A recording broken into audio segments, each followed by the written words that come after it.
안녕하세요. 저는 이제 환갑을 바라보는 한 가정의 가장입니다. 어릴 때부터 가족을 부양하느라 평생 일만 하며 살아왔고, 하루하루 버티느라 바빴지만, 이 나이가 되고 보니 지나온 세월이 하나둘 떠오르기 시작했습니다. 저는 성공한 사람도 아니고, 대단한 사연을 지닌 사람도 아닙니다. 그저 그때그때 할 수 있는 만큼 최선을 다해 살아왔고, 그 과정에서 마음속에 쌓여온 지난 일들을 한번 정리해보고 싶어졌습니다. 거창한 교훈을 말하려는 건 아닙니다. 그저 제가 어떤 길을 돌아 이 자리까지 오게 되었는지 여러분과 함께 나누어 보고 싶습니다. 저는 경기도 외곽의 작은 동네에서 자랐습니다. 지금 고향에 가보면 예전에는 상상도 못했던 넓은 도로가 쫙 깔려 있고 논두렁이 있던 자리엔 상가와 아파트가 들어서 있습니다. 그리고 그 모습을 볼 때마다 천지가 개벽했다는 말이 절로 나오지만 제가 어릴 때만 해도 그곳은 말 그대로 논과 밭, 그리고 비포장길 뿐인 시골이었습니다. 어릴 적엔 그 풍경이 그저 당연했죠. 해질 때까지 논두렁을 따라 뛰어다닐 때는 몰랐습니다. 우리 집 형편이 어떤지요. 하지만 나이가 1살, 2살 들고 중학교에 들어갈 무렵이 되자 그동안 보이지 않던 것들이 눈에 들어오기 시작했습니다. 친구들은 김이 모락모락 나는 도시락통을 열어 반찬을 자랑하듯 꺼냈지만 저는 겨우 김치 한 가지에 밥만 담긴 도시락을 가져가곤 했습니다. 그거라도 있으면 다행이었죠. 가끔은 도시락을 아예 싸가지 못해 수도가에서 물 마시며 배를 채우는 날도 있었습니다.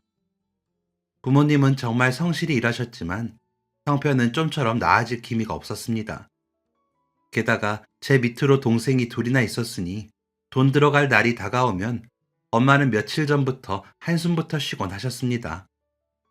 정수야, 너 학교에 낼 돈 언제까지 주면 된다고 했지? 아, 그거 내일까지예요. 그래, 이거 어떡하지? 내일 못 줄 것 같은데. 엄마, 괜찮아요. 조금 늦게 내면 되죠. 뭐 돈 안 냈다고 학교에서 쫓아내기라도 하겠어요? 그래도 항상 늦어지니까 너한테 미안해서 그렇지. 엄마가 자식들에게 미안해하는 모습을 볼 때마다 어차피 공부로 성공 못할 것 같았던 저는 얼른 취업이나 했으면 좋겠다 싶었습니다. 현실적으로 우리 집 형편에 대학을 가는 건 거의 불가능에 가까웠으니 얼른 일을 해서 장남으로서 집에 보탬이 되는 게 제일 좋은 길이라고 생각했습니다. 그래서 다른 친구들은 대학 입학 준비를 할 때 저는 일자리를 알아보기 시작했죠. 다행히 다른 지역에 있는 가전부품을 만드는 공장에 취업했고 월급을 받으면 제가 쓸 돈은 최소한으로 남기고 나머지는 모두 부모님께 드렸습니다. 여보세요? 엄마, 오늘 돈 보냈어요. 받으셨죠? 그래, 정수야, 돈 잘 받았다. 뭐 이렇게 많이 보냈어? 너 쓸 돈은 있는 거야? 네, 저는 걱정 마세요. 근데 엄마, 목소리가 왜 그러세요? 집에 무슨 일 있어요? 아니야, 별일은 아니고, 너희 아버지가 갑자기 머리가 아프다고 해서 그렇지 뭐. 건강하던 양반이 왜 저러나 모르겠네. 아버지도 이제 나이가 있잖아요. 혹시 모르니까 병원 한번 가보세요. 아셨죠? 그렇게 2주 정도가 흘렀습니다. 어김없이 공장에서 일을 하고 있는데 방송이 나왔어요. 방송에서는 저를 찾고 있었습니다. 사무실로 가보니 엄마에게 급하게 전화가 와 있었어요. 엄마, 갑자기 무슨 일이에요? 혹시 무슨 일 있어요? 정수야, 네 아버지가 돌아가셨어. 얼른 내려와라. 엄마 지금 병원이야. 아버지가 뇌졸중으로 쓰러지셨는데 너무 늦어서 늦게 발견해서. 아버지가요? 엄마 지금 어디 계세요? 병원이 어딘데요? 저는 회사에 상황을 설명한 뒤 바로 엄마가 알려준 병원으로 갔습니다. 아버지는 이미 돌아가신 후였어요. 원인은 뇌졸중이었고 너무 늦게 발견한 탓에 골든타임을 놓쳐버린 거였어요. 지난번 통화했을 때 아버지가 두통 때문에 힘들어 하신다고 했던 게 떠올랐습니다.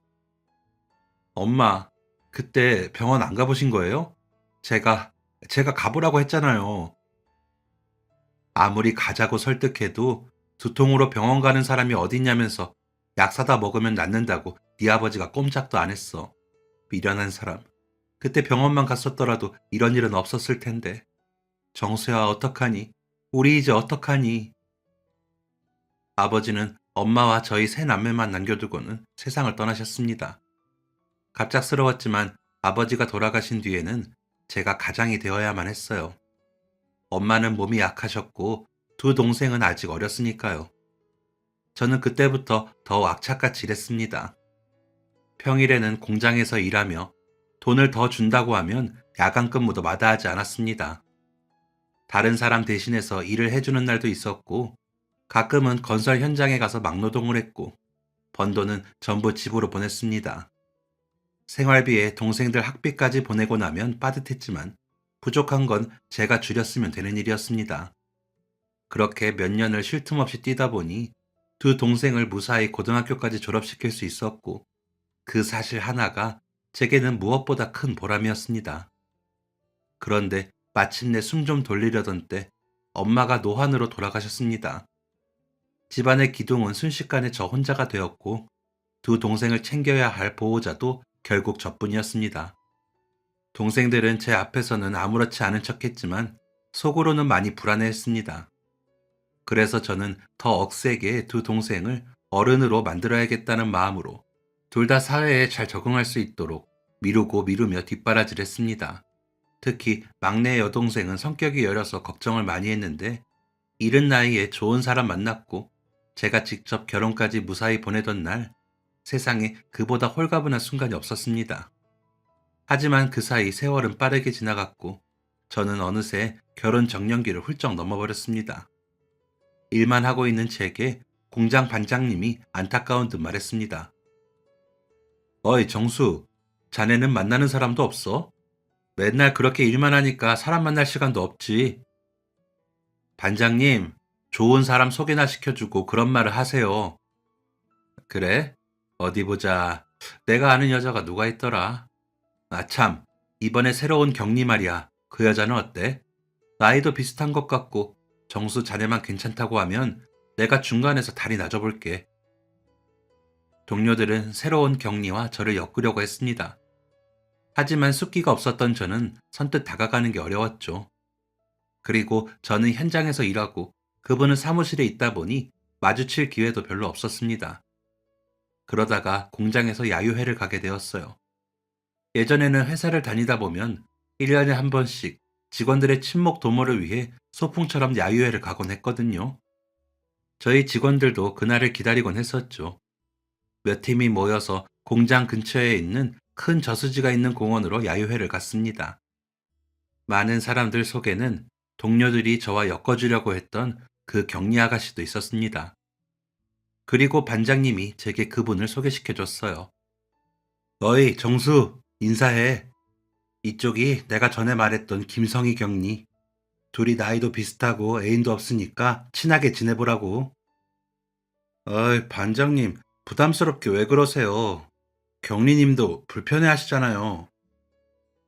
애인 없는 사람들끼리 잘 지내면 좋지, 뭘 그래? 아무튼, 나는 이만 빠져줄 테니까 둘이 산책이라도 한 바퀴 하고 와. 반장님이 가고 나자 저희는 둘이 남게 됐습니다. 성희 씨도 쑥스러운지 고개도 들지 못하고 있었죠. 저는 괜히 미안했습니다. 김성희 씨라고 했죠? 저는 박정수입니다. 저희 반장님이 좀 짓궂으세요. 저랑 억지로 안 있어도 되니까요. 불편하시면 돌아가셔도 돼요. 네? 아니에요. 저도 딱히 여기 친한 사람이 별로 없어서요. 이렇게 된 거 반장님 말대로 산책이나 하실래요? 성희 씨와 저는 저수지 근처를 한 바퀴 돌면서 서로에 대해 좀 더 알아갔습니다. 그녀는 저보다 2살 어렸고 공장 격리팀에 들어온 지 얼마 되지 않았더라고요. 처음에는 부끄럽고 어색했지만 성희 씨와의 대화는 점점 즐거워졌습니다. 그러다 산책길 중간쯤 저수지를 따라 난 좁은 흙길을 걷던 순간이었습니다. 전날 비가 와서 바닥이 살짝 젖어 있었는데 성희 씨가 작은 돌을 피하려다 발을 헛디디는 바람에 중심을 잃고 말았습니다. 그리고는 그대로 저수지 쪽으로 기울더니 물속으로 빠져버렸습니다. 저는 놀랄 겨를도 없이 곧장 그녀의 손을 잡고 밖으로 끌어냈습니다. 성희 씨, 놀라셨죠? 괜찮으세요? 신발이랑 바지가 다 젖었어요. 네? 세상에, 이를 어째. 근데 정수 씨도 다 젖었어요. 우리 둘 다 꼴이 말이 아니네요. 여기 계속 있으면 안 되겠어요. 이러다 감기 걸리겠어요. 일단 제 외투 입고 계세요. 제가 반장님한테 먼저 간다고 말하고 오겠습니다. 저는 다른 사람들에게 양해를 구하고 성희 씨를 데리고 먼저 야유회를 빠져나왔습니다. 그리고 성희 씨를 집까지 안전하게 갈 수 있게 해주고 저도 집으로 돌아왔어요. 그런데 참 신기하게도 그날부터 그녀가 신경 쓰이고 궁금해졌습니다. 주말 내내 감기에 걸리진 않았는지 걱정도 되더라고요. 그리고 드디어 월요일이 되었습니다. 저는 출근을 하자마자 그녀의 사무실 근처를 서성거렸죠. 들어가 볼까 말까 하고 주저하고 있는데 뒤에서 저를 부르는 소리가 들렸습니다. 성희 씨였어요. 정수 씨? 여기서 뭐 하세요? 아, 성희 씨 오셨어요? 주말 잘 보내셨어요? 몸은, 감기는 안 걸리셨고요? 아, 네, 덕분에 괜찮았어요. 정수 씨는요? 저는 뭐 워낙 건강해서요. 건강 빼면 시체입니다. 그녀는 제 말에 고개를 숙인 채 살며시 웃었고 그 모습이 참 예뻐 보였습니다. 그러다 성희 씨는 뭐가 생각났다는 듯 제게 종이 가방을 하나 내밀었어요. 이거 받으세요. 그날 빌려주신 정수 씨 외투예요. 집에 가서 세탁도 깨끗하게 해왔어요.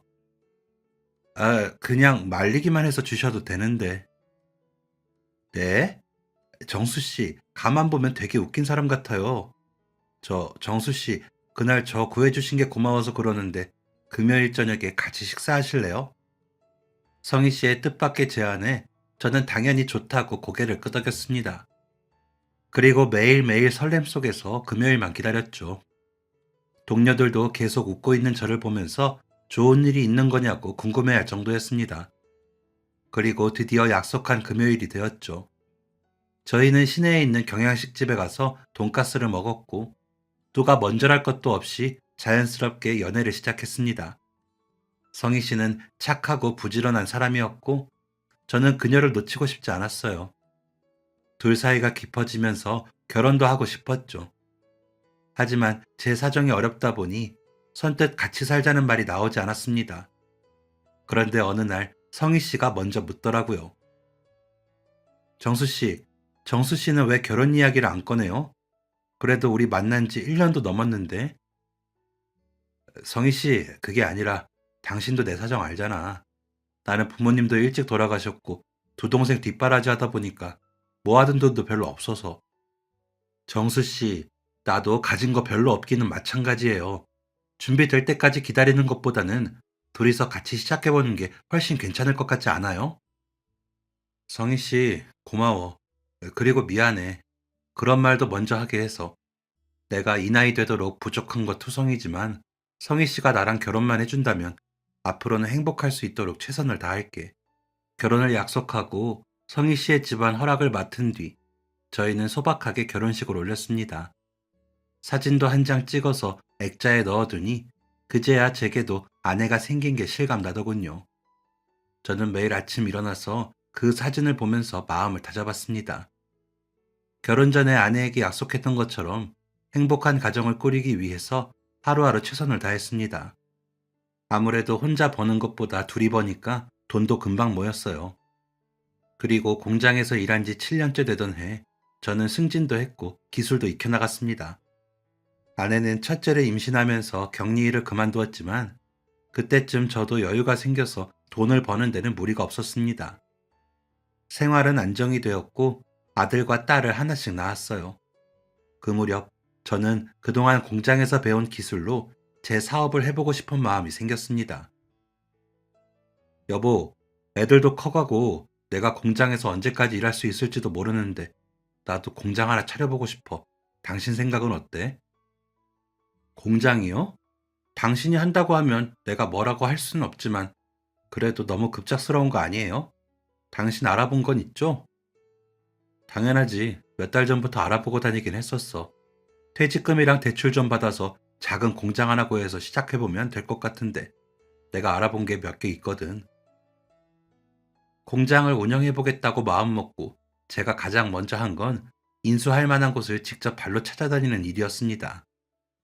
그땐 인터넷 정보가 지금처럼 풍부하지도 않았고 중소 공장 매물은 대부분 아는 사람을 통해서 돌아다니던 시절이었죠. 저는 주말마다 경기도 외곽의 공단지대를 돌아다녔습니다. 공인중개사 사무실에도 들르고 평소 알고 지내던 납품업체 사장님들에게도 혹시 나올 만한 공장이 없냐고 수소문을 했죠. 그러다 드디어 한 달 만에 친하게 지냈던 반장님에게서 반가운 소식을 듣게 됐습니다. 정수야, 네가 전에 나한테 부탁한 거 말이야. 괜찮은 공장 매물 없냐고 한 거, 너 아직도 공장 찾아다니냐? 네, 괜찮은 데 있어요? 공단 외곽에 문 닫는다는 공장이 하나 나왔는데, 그렇게 크지도 않고 기계도 좀 낡았다고 하는데, 그래도 한번 봐봐. 그 공장 사장이 나 아는 사람인데, 사정상 급하게 내놨다고 하더라고. 저는 바로 공장을 보러 갔습니다. 오래된 공단 한쪽에 있는 20평 남짓한 작은 공장이었죠. 기계는 세월이 묻어 낡긴 했어도 관리를 잘했는지 튼튼했고 가동하는데도 문제가 없었습니다. 저는 어쩐지 그곳이 마음에 들었습니다. 결국 저는 퇴직금과 은행에서 받은 대출금을 보태 그 창고를 인수했습니다. 그리고 나서는 전기 배선부터 기계 하나하나까지 다 제 손으로 확인하며 갈아 끼웠습니다. 같이 일할 사람도 3명을 어렵사리 모았습니다. 전부 저보다 나이가 많은 분들이었지만 기술과 일머리가 좋은 분들이었어요. 공장은 겨울이면 창문 틈새로 찬바람이 뼛속까지 들어왔고 여름이면 공장 안이 찜통이었지만 저는 직원들을 다독여가면서 열심히 일했습니다. 그리고 저희 제품에 대한 자존심 하나로 버텼죠. 작은 부품 하나라도 불량이 나오지 않도록 노력했고 납기 일은 한 번도 어긋나지 않도록 부지런히 기계를 돌렸습니다. 그렇게 만들어진 제품은 제가 직접 배달도 했어요. 오래전에 따둔 일종 면허가 이때 큰 도움이 됐습니다. 트럭에 물건을 싣고 거래처로 가면 사장님들은 종종 말하곤 했습니다. 아니, 박 사장님이 직접 오셨어요? 네, 저희가 작은 회사라서요. 이렇게 배달하면 돈도 아끼고 거래처 한 번씩 들러보기도 하고 좋습니다. 이런 성실함을 좋게 봐주는 분들이 늘어나면서 거래처가 하나둘 늘어났습니다. 5년 정도 지나자 일 잘하고 믿을 만한 곳이라는 소문이 났고 직원도 어느덧 20명이 넘어갔습니다. 공장이 조금씩 자리를 잡아가자 제 욕심도 함께 커졌습니다. 주문은 꾸준했고 생산 여력은 항상 빠듯했습니다. 직원들 역시 이제는 한 라인이 더 필요하다면서 이대로는 물량을 못 댈 거라며 어려움을 토로했죠. 저도 공장이 하나 더 있으면 생산량이 2배로 늘고 수익도 더 안정적일 거라는 계산이 머릿속에서 계속 맴돌았습니다. 몇 달을 고민한 끝에 은행에 대출을 받아서 공장을 하나 더 늘리기로 했습니다. 저는 첫 번째 공장과 그리 멀지 않은 경기도 외곽에 새로 만들어진 작은 산업단지 부지를 계약했고 기계도 주문했습니다. 그동안 써왔던 것보다 훨씬 성능이 좋은 신형 설비였어요. 그런데 두 번째 공장 공사가 한창일 무렵 직원이 헐레벌떡 달려와 저를 찾았습니다. 사장님, 방금 거래처에서 공문이 내려왔는데요. 이것 좀 보세요. 원가 절감한다고 하청업체들한테 단가를 재조정하라는 문서예요. 뭐? 자세히 좀 얘기해봐. 갑자기 이러는 법이 어딨어? 그 회사 사장이 바뀌더니 방침도 크게 바꾼 건가 봅니다. 기존 단가에서 15%는 내려야 한대요. 15%? 아니, 그러면 우리한테는 남는 게 없는데? 다른 하청업체들은 그걸 그대로 받아들인대? 네, 제가 연락받자마자 알아봤는데 다른 하청업체들은 원가 절감에 다 동의했나 보더라고요. 사장님, 저희는 어떡하죠? 이번 조정에 응하지 않으면 이후 물량 배정이 어려울 수도 있을 것 같습니다. 갑자기 단가를 낮게 재조정하면 손해가 생기지만 달리 방법이 없었습니다. 새 공장을 짓는데 돈을 거의 다 쏟아부은 상태였으니 거래처를 잃으면 더 큰 손해를 입을 판이었으니까요. 저는 울며 겨자 먹기로 알겠다고 말할 수밖에 없었지만 문제는 거기서 끝이 아니었습니다. 단가를 낮추라는데 합의를 막 마무리하던 어느 날 오후, 품질관리팀 팀장이 다급하게 저를 찾아와서는 공장 한쪽으로 데리고 갔습니다. 거기엔 수십 개의 박스가 쌓여 있었어요. 사장님, 이것 좀 보셔야겠습니다. 이게 다 뭔가? 그게 불량품이라고 합니다. 쌓아둔 박스 안에는 부품 불량품들이 빼곡했습니다. 어떤 건 규격에서 벗어나 있었고, 어떤 건 마감이 이상했고, 일부는 아예 조립도 제대로 되어 있지 않은 상태였습니다. 저희 공장 거래처 중에 가장 큰 가전제품에 들어가는 물건들이었어요. 저는 불량품을 확인하자마자 그 거래처의 담당자인 김 부장에게 바로 전화했습니다. 김 부장님, 정말 죄송합니다. 불량품은 제가 책임지고 처리하고 물건들은 다시 보내드리겠습니다. 박 사장님, 이번 불량품 너무 심각합니다. 본사에서도 큰 문제로 보고 있고요.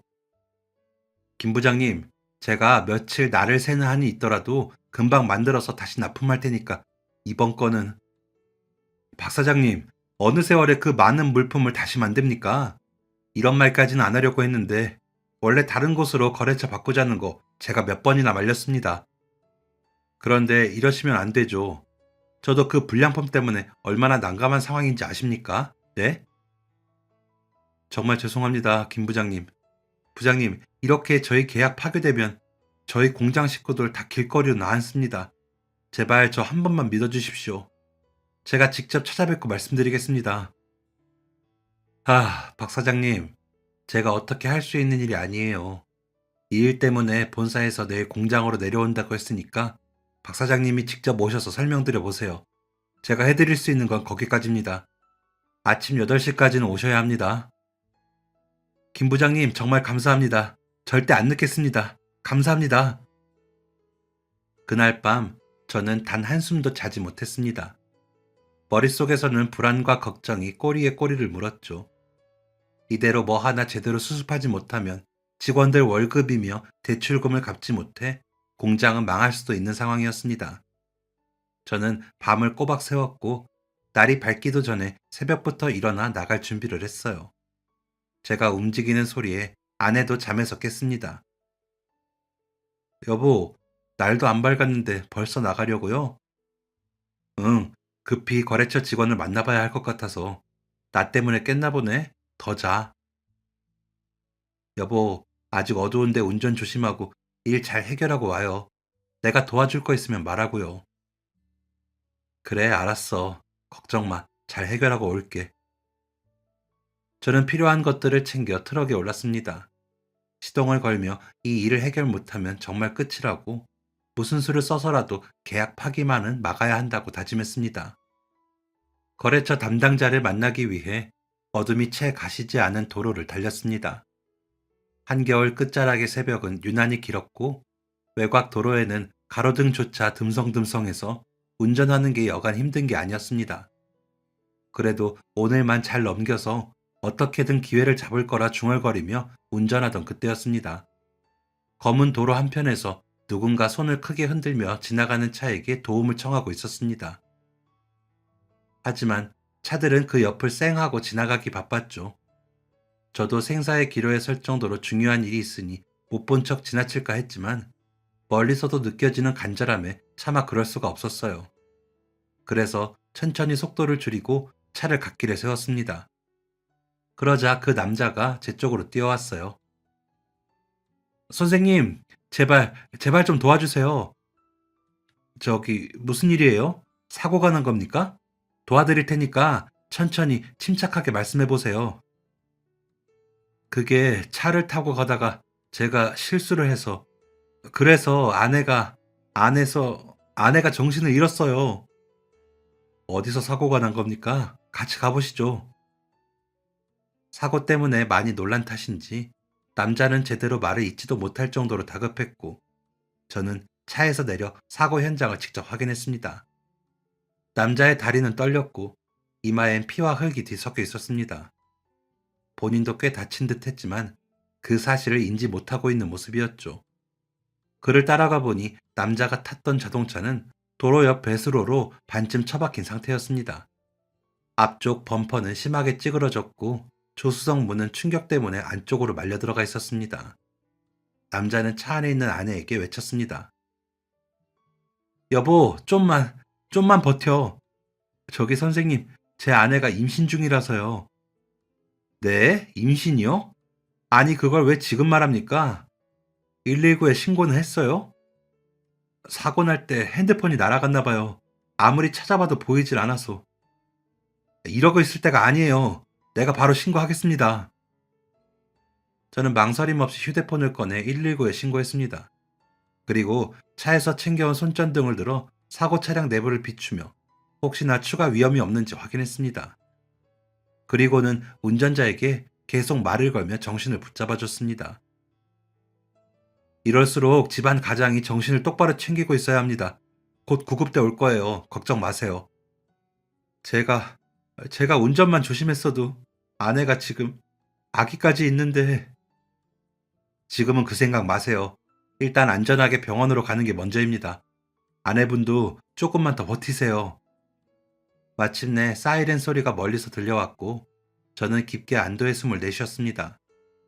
구급대가 도착하자 저는 최대한 상황을 간단히 설명했습니다. 임신부는 들것에 실려 조심스럽게 구급차로 옮겨졌고 그 남자도 함께 탔습니다. 그 짧은 순간 남자는 구급대원이 문을 닫으려는 걸 붙잡고 제게 고개 숙여 인사했습니다. 선생님, 정말 감사합니다. 선생님이 아니었다면 우리 아내랑 아기는... 아닙니다. 이러고 있을 시간 없어요. 얼른 병원으로 가세요. 괜찮을 겁니다. 그리고 구급차는 출발했습니다. 그들이 떠나는 뒷모습을 보고 제 트럭으로 돌아와 시계를 보니 시간이 꽤 많이 흘러 있었습니다. 그래서 부랴부랴 출발했지만 도착해보니 이미 약속했던 것보다 1시간이나 늦어버렸죠. 저는 김 부장님을 찾아갔습니다. 김 부장님, 죄송합니다.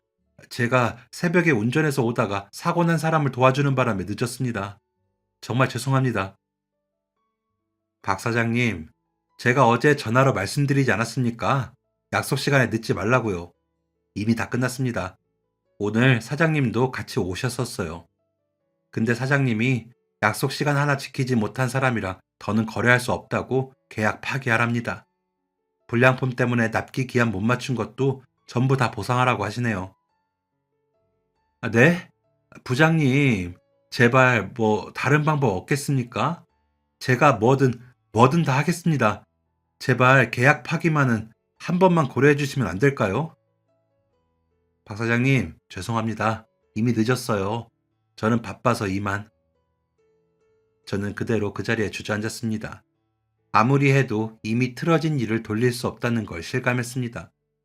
그때부터 공장은 완전히 적자로 돌아섰습니다. 전기세, 원자재 대금, 직원들 월급, 은행 이자 상환, 어느 하나 미룰 수 있는 게 없었죠. 하루하루 허덕였고 어떻게든 해보려 했지만 직원들의 월급까지 밀리는 상황에 처했습니다. 그러자 몇몇은 회사를 떠났어요. 남은 직원들도 사실상 무급으로 버티고 있는 상태나 다름없었죠. 공장에 들어가면 예전엔 하루 종일 돌아가던 기계들이 멈춰 서 있었습니다. 그 쇳소리 없는 정적이 얼마나 참혹하게 느껴졌는지 모릅니다. 결국 저는 공장 문을 닫아야만 했습니다. 첫 번째 공장을 팔아 몇 달치의 이자와 남은 직원들에게 급여를 해결했지만 그것만으로는 턱없이 부족했죠. 매일매일 집 전화, 핸드폰 할 것 없이 독촉 전화가 왔습니다. 그게 듣기 싫어서 한동안은 전화도 받지 않았어요. 하지만 결국에는 집도 차도 다 팔아야 했습니다. 하나하나 팔 때마다 몸의 일부를 떼어내는 것 같은 기분이 들었습니다. 그렇게 모든 걸 정리했지만 여전히 빚은 남아 있었습니다. 제 이름으로 된 자산은 하나도 남지 않았고 신용등급은 바닥까지 떨어졌어요. 결국 저는 모든 걸 잃은 실패한 사업가가 되었습니다. 그렇게 다시 생계부터 고민해야 하는 신세가 되었지만 하루도 쉴 수는 없었습니다. 저에게는 먹여 살려야 할 아내와 자식들이 있었으니까요. 그래서 공장에서 일하고 있는 친구를 만나서 일자리를 부탁했습니다. 상철아, 너도 내 사정 알지? 나 어디 일할 데 없겠냐? 정수, 네 사정 알지? 근데 요즘 이쪽 사정도 좋지가 않아. 알아보긴 하겠다만 나도 장담은 못 하겠다. 근데 듣자 하니까 네가 그 거래처 약속 시간에 늦어서 일이 틀어진 거라며? 거기 사장이 시간 엄수에 얼마나 민감한지 몰랐어? 알지. 아는데. 아는 놈이 왜 그런 거야? 정수 너 시간 약속은 잘 지켰잖아. 그날 내려가다가 도로에서 사고 난 사람 도와주는 바람에 좀 늦게 출발하게 됐어. 저는 그날 있었던 일을 말해줬고 친구는 무척이나 안타까워했습니다. 정수 너도 참. 그 사람들 도와준 거 후회 안 하냐? 그 일만 아니었어도 공장 폐업하는 건 막을 수 있었을지도 모르잖아. 그래, 네 말대로 그 사고를 모른 척하고 지나쳤다면 지금쯤 회사도 살리고 빚도 없었을지 모르지. 근데 상철아, 이상하게 그 사람들 도와준 거 후회는 안 한다. 그래, 정수, 너는 그런 놈이지. 근데 그 사람들 어떻게 됐대? 연락 없어? 그러게, 그 부부도 뱃속 아이도 무사했으면 좋겠는데. 친구와 술 한 잔을 마시고 집으로 돌아가면서 저는 다시 한번 제가 구해준 그 사람들이 별탈 없기만을 바랬습니다. 일자리를 부탁했지만 기대했던 소식은 들을 수 없었고 제가 당장 할 수 있는 거라고는 건설 현장의 일용직뿐이었습니다. 오랜만에 막노동을 하는 거라서 처음 몇 주는 온몸이 아팠지만 그것도 적응이 됐죠. 2달 정도 지났을 때 일을 마치고 집으로 돌아가는 중이었습니다. 저희 가족이 이사한 집은 시내버스 종점이 있는 동네였어요. 그래서 집에 가려면 버스가 주차되어 있는 회사 건물을 지나쳐야 했습니다. 퇴근길이나 장 보러 나갔다 돌아올 때마다 그곳에 따닥따닥 주차된 버스들이 눈에 들어오곤 했죠. 그러던 어느 날이었습니다. 평소처럼 그 앞을 지나가는데 시내버스 운전기사를 구한다는 구인 공고가 눈에 들어왔어요. 저는 가던 길을 멈추고 한참 동안 그 종이를 들여다봤습니다. 자격 조건은 까다롭지 않았어요. 일종 대형 면허를 소지하고 10년 이상의 운전 경력이 있어야 했습니다. 다행히 저 역시 운전 경력은 이미 차고 넘쳤고 일종 면허도 있던 터라 조건에는 부합했죠. 그래서 저는 바로 면접을 받고 안전교육과 회사 자체 시험을 통과해 시내버스 운전기사가 되었습니다. 버스 운전이 익숙해지는데 시간이 걸렸습니다. 정해진 시간표에 맞춰 다녀야 했고 기온이나 도로 상황, 승객 수에 따라 그 일정이 조금만 달라져도 곧바로 다음 회차까지 영향을 주더라고요. 힘들긴 했어도 저는 그 일을 소중히 여겼습니다. 몇 년간 사고 없이 꾸준히 일하다 보니 안정적으로 돈을 벌 수 있었고 그 사이 아이들은 어느새 고등학교를 졸업할 나이가 되어 대학교 진학을 준비하고 있었습니다. 저는 학비가 걱정이 돼서 아내에게 물어봤습니다. 여보, 우리 첫째는 내년에 대학교 가고 둘째는 고등학교 들어가는데 돈이 지금보다 더 필요하겠지? 회사에서 학자금 지원을 해준다고 해도 모자른 부분이 있긴 할 텐데 얼마나 더 있어야 하나? 그러게요. 대출을 아직 다 못 갚아서 빠듯한데. 여보, 나도 집에서 일할 거 없는지 알아볼 테니까 걱정 마요. 내가 진작 일을 했어야 했는데. 무슨 소리야? 당신 요즘 몸도 안 좋다며. 내가 어떻게든 해볼 테니까 일할 생각하지 말고 애들이나 잘 챙겨줘. 아내에게 그렇게 말은 했지만 생각해보니 제 월급만으로는 빠듯했고 어떻게 하면 돈을 더 벌 수 있을지 고민하게 됐습니다. 그러던 어느 날 제가 시내버스 운전을 막 시작했을 때 사수였던 선배를 만나게 됐습니다. 선배는 회사를 관두고는 고속버스를 몰고 있었어요. 선배는 장시간 운전이 피곤하고 힘들기는 해도 돈은 더 된다고 했죠. 그 말을 듣자 솔깃했습니다. 그래서 선배에게 자세히 물어봤어요. 저기 형님, 고속버스 운전하는 거 많이 어려울까요? 왜? 정수 너도 관심 있어? 저희 큰놈이 내년엔 대학 가야 하고 둘째는 고등학생이 되는데 그래서 돈 들어갈 곳이 한두 군데가 아니라서요. 그렇지. 자식들 공부시키려면 돈 많이 들지. 정수 네가 시내버스 운전을 얼마나 했지? 5년 했나? 너 정도 경력이면 면접만 붙으면 바로 투입될 것 같은데. 저는 그 말에 마음이 흔들렸습니다. 장거리 운행은 부담이 있었습니다. 밤 운행도 많고 집에 들어가 쉬는 게 쉽지 않다는 이야기를 많이 들었으니까요. 그래도 저는 돈이 필요했기에 며칠 뒤 선배의 소개로 고속버스 회사에 면접을 보러 갔습니다. 시험도 보고 기초안전 교육을 다시 받고 시험 운행 기간을 무사히 통과한 뒤 저는 고속버스 운전기사가 되었습니다. 고속버스는 시내버스와는 완전히 달랐습니다. 특히 운전 시간이 길어서 허리가 무척 아팠죠. 한 번 운행을 나가면 아무리 짧아도 왕복 4, 5시간은 기본이었고 피곤한 날엔 졸음과도 싸워야 했습니다. 그럼에도 불구하고 저는 참을 수 있었습니다. 아이들이 대학에 들어갔고 등록금을 마련해 줄 수 있다는 사실이 저를 버티게 했습니다. 고속버스를 운전한 지 2년이 지났을 때였어요. 쉬는 날이라 오랜만에 집에서 아내와 함께 점심을 먹으려는데 갑자기 속이 좋지 않더라고요. 결국 저는 참지 못하고 입을 막으며 화장실로 달려갔습니다. 그리고는 먹었던 걸 다 토해냈어요. 아내는 저를 따라 들어오더니 등을 두드리며 걱정스레 물었습니다. 여보, 왜 그래요? 속이 안 좋아요? 아, 왜 이러지? 며칠 전에 먹은 게 체했나? 여보, 당신 얼마 전에도 계속 소화 안 된다고 하지 않았어요? 혹시 그때부터 계속 이랬던 거 아니에요? 우리 병원 가봐요. 에이, 이런 걸로 병원은 무슨. 소화제 먹으면 괜찮아. 아니에요. 당신 요즘 살도 갑자기 많이 빠진 게 아무래도 이상해요. 얼른 옷 입어요. 나랑 같이 병원 가봐요. 아내에게는 괜찮다며 내색하진 않았지만 솔직히 집을 나설 때부터 기분이 이상해졌습니다. 뭔가 불길한 예감이 들었어요. 그리고 아내와 함께 병원으로 향했죠. 동네 병원에서는 아무래도 더 큰 병원으로 가서 정밀한 검사를 받아보라고 건의를 하더라고요.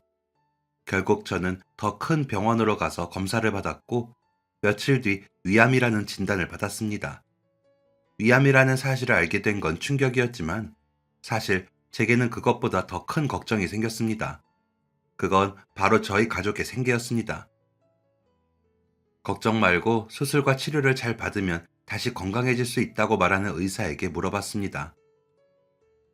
선생님, 그럼 수술 받고 나면 언제쯤 다시 일할 수 있을까요? 수술하고 항암 치료하면 적어도 1년은 지나야 다시 일하실 수 있을 겁니다. 그것도 경과가 좋아야지 말이죠. 생각보다 오래 걸리는 치료 기간에 저는 머릿속이 하얘졌습니다. 회사에 바로 상황을 알렸지만 병가로 인정해주는 건 3개월 무급뿐이었어요. 1년 동안 수입 없이 생활하는 것은 현실적으로 불가능했습니다. 아내는 자신도 일을 구해보겠다고 했지만 그렇다고 해도 아이들 학비와 전세금을 대느라 모아놓은 저축도 없었기에 1년 동안 제 수입 없이 살 생각을 하니 막막했습니다.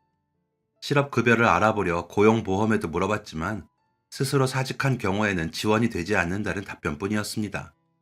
결국 저는 제 건강을 걱정하기보다 앞으로 우리 가족이 어떻게 살아야 할지에 대한 현실적인 압박감과 걱정에 하루하루가 끝없이 무겁게 느껴졌습니다. 앞으로 어떻게 살아야 할지 걱정이 됐지만 그래도 건강이 먼저였습니다. 그래서 회사를 관두기로 하고 마지막으로 출근을 했던 날이었습니다. 그날은 서울과 충북 청주를 왕복하는 노선이었습니다.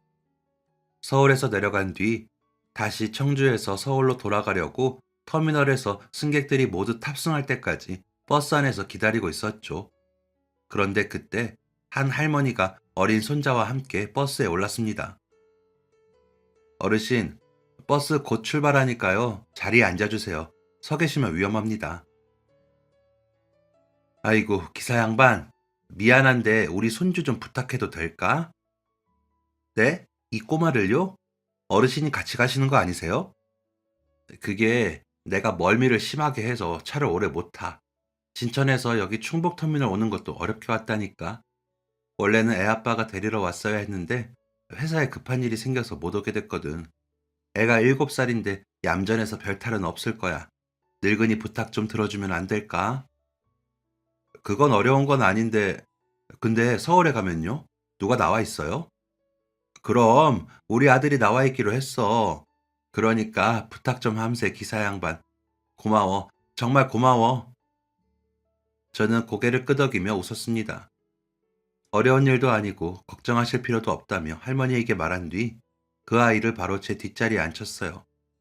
작은 가방을 등에 메고 긴장한 듯 앉아있는 아이를 보니 자연스레 우리 아이들의 어릴 적 모습이 떠올랐습니다. 버스가 서울을 향해 달리는 동안 저는 가끔 뒤를 돌아보며 그 아이가 잘 있는지 확인했어요. 아이는 생각보다 침착하게 앉아 있었고 다행히 별다른 문제 없이 터미널에 도착했습니다. 다른 승객들이 모두 내린 뒤 저는 아이를 데리고 아버지가 기다리고 있다는 대합실로 향했습니다. 아이는 자신의 아버지를 발견했는지 아빠! 라 외치며 뛰어갔어요. 그는 아이를 꼭 껴안은 뒤 몸을 일으켜 제게 인사를 전했습니다. 어머니한테 전해 들었습니다. 기사님, 감사합니다. 멀려 어려운 일도 아닌데요. 애가 얌전하고 의젓하더라고요. 그럼 저는 이만 가보겠습니다. 인사를 하고 뒤를 돌아서는데 아이의 아버지가 저를 붙잡았습니다. 기사님, 잠깐만요. 저희 혹시 어디서 본 적 있나요? 얼굴이 익숙한데? 저기, 그 7년 전에요. 도로에서 사고 난 사람 구해주신 적 있죠? 네? 그걸 어떻게 하시는지. 설마 그때 맞네. 저희 부부 구해준 그 선생님 맞으시죠? 아이의 아버지는 반가운 얼굴로 덥석 제 손을 잡았습니다.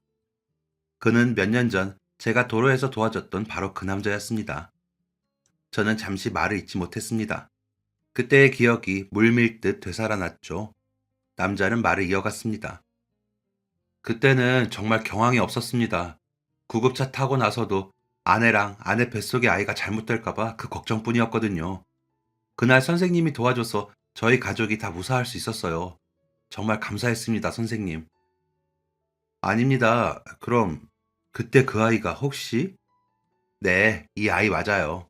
사고 나고 그 다음 해에 무사히 태어나서 올해 7살이 됐습니다. 퇴원하고 나서야 선생님한테 꼭 고맙다고 해야겠다고 생각했는데 연락처를 알 수가 없었죠. 어쨌든 정말 잘 됐습니다. 세 분 모두 무사해서요. 그러게요. 저희 아내도 선생님 소식 궁금해했는데 이렇게 직접 만나게 될 줄이야. 선생님은 그날 3명의 목숨을 구하신 겁니다. 저 역시 가끔 그날 이후 그 부부가 어떻게 되었는지 궁금했는데 무사히 아이를 낳았다는 걸 직접 눈으로 확인하자 가슴이 뭉클했습니다. 그날 저희는 서로의 이름과 연락처를 주고받고 헤어졌습니다. 아이 아버지의 이름은 강진만이었고 며칠 뒤 진만 씨에게서 연락이 왔습니다. 제가 수술을 받기 위해 병원에 입원해 있을 때였어요. 선생님, 접니다. 제가 식사 대접을 해드리고 싶은데 혹시 내일 저녁에 시간 되십니까? 그게 내일은 좀 어려울 것 같습니다. 사실 제가 지금 병원에 입원해 있습니다. 병원이요? 선생님, 혹시 어디 안 좋으신 겁니까? 그게 제가 위암 수술을 앞두고 있습니다. 내일 모레 수술 받을 예정이라서요. 그리고 진만 씨, 대접은 괜찮습니다. 이미 예전 일이고 진만 씨 가족이 잘 살고 있는 거 알았으니 저는 그걸로 만족합니다. 뭘 바라고 한 일 아니니까 너무 신경 쓰지 마세요. 제가 이렇게 말하자 진만 씨는 병원으로 찾아오겠다며 이름을 알아갔고 다음날 정말로 그가 찾아왔습니다. 아휴, 여기까지 진짜 오셨네요. 안 오셔도 된다니까. 아닙니다. 와봐야죠. 근데 위암이라니 많이 안 좋으신 겁니까? 위암이야 수술하면 된다지만 그 이후가 걱정입니다. 항암 치료까지 하면 1년은 쉬어야 한다고 하는데 회사도 그만뒀습니다. 진만 씨 만난 것도 마지막 출근 날이었어요. 수술보다 제가 일을 안 하면 앞으로 우리 가족 먹고 살 일이 걱정입니다. 답답한 나머지 저도 모르게 진만 씨에게 신세 한탄을 한 것 같아 괜히 미안해졌습니다. 그는 제 말을 차분히 듣더니 말했습니다. 선생님, 제가 가족과 함께 살아남을 수 있었던 건 전부 선생님 덕분입니다. 사실 오늘 뵙자고 한 것도 그날의 은혜를 어떻게든 갚고 싶어서였습니다. 괜찮으시다면 제가 선생님의 수술비와 병원비를 해결해드리고 싶습니다. 아유, 어떻게 제가 그걸 받습니까? 아닙니다. 저 아니었어도 누군가는 분명 도왔을 일이에요. 정말로 괜찮습니다. 저는 괜찮다고 몇 번이고 거절했지만 진만 씨는 그날 바로 제 수술비와 그 외의 모든 병원비를 납부했습니다. 하지만 그뿐만이 아니었죠. 선생님, 그리고 제가 작은 회사를 운영하고 있습니다. 직원 복지 차원에서 출퇴근용 버스를 한 대 운행하려고 하는데 선생님께서 그 버스 운전을 맡아주시면 안 되겠습니까? 1년 뒤에 다시 건강해지시면 말입니다. 네? 제가요? 네, 출퇴근 버스라 왕복 1시간 정도이니 고속버스 운전보다 덜 힘들고 시간도 규칙적이라서 건강에 큰 무리도 안 갈 겁니다. 부탁드리겠습니다. 너무나도 좋은 제안에 잠시 말을 잇지 못했지만 결국에는 고개를 끄덕이며 수락했습니다. 그날 이후 저는 무사히 수술을 마쳤고 건강을 회복했습니다. 그리고 항암 치료까지 모두 끝나자 진만 씨가 사장으로 있는 회사에서 출퇴근 버스를 운전하게 됐습니다. 안정적인 근무 환경 덕에 가족과 함께 보내는 시간도 많아졌습니다. 그날 이후 세월은 정말 빠르게 흘러갔습니다. 한때는 고속도로를 달리며 휴게소에서 허겁지겁 끼니를 때우던 날들이 분명 있었는데 이제는 그 모든 시간이 제 인생의 한 페이지처럼 느껴집니다. 지금 저는 회사의 출퇴근 버스를 운전하며 규칙적인 하루를 보내고 있습니다. 아침이면 같은 시간, 같은 자리에 서서 졸린 얼굴로 버스에 올라타는 직원들을 맞이하고 해가 기울 무렵이면 피곤한 표정으로 집으로 향하는 그들을 다시 태웁니다. 예전처럼 먼 길을 달릴 일도 없고 밤새 운전할 걱정도 없지만 이 단조로운 일상에서 더 깊은 안도감을 느낍니다. 그리고 가끔은 도로 위에서 신호를 기다리다 문득 오래전의 그날 밤이 떠오릅니다. 아무도 멈추지 않던 어둡디 어두운 도로, 차량 불빛 사이에 비쳐 보이던 도움이 필요하다며 손을 흔들던 그 남자의 얼굴. 돌이켜보면 그날의 선택 하나가 한 가족의 생명을 구했고 제 인생의 흐름까지 완전히 바꿔놓았습니다.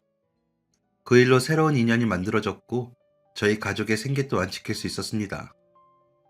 그리고 저는 그 일을 통해 아주 분명한 걸 배웠습니다.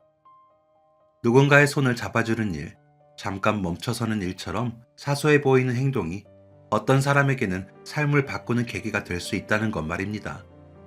그래서 저는 지금도 도움이 필요한 사람이 보이면 망설이지 말자고 다짐합니다. 제가 운전하는 이 버스 안에도 각자의 사연과 무게를 안고 살아가는 삶들이 있을 겁니다. 그리고 그런 사람들에게 제가 해줄 수 있는 작은 친절, 작은 선택들이 누군가에게 좋은 기억으로 남길 바라며 오늘도 운전대를 잡습니다. 지금까지 사연 들어주셔서 감사합니다. 사연이 재밌으셨다면 구독과 좋아요를 눌러주세요. 감사합니다. 안녕히 계세요.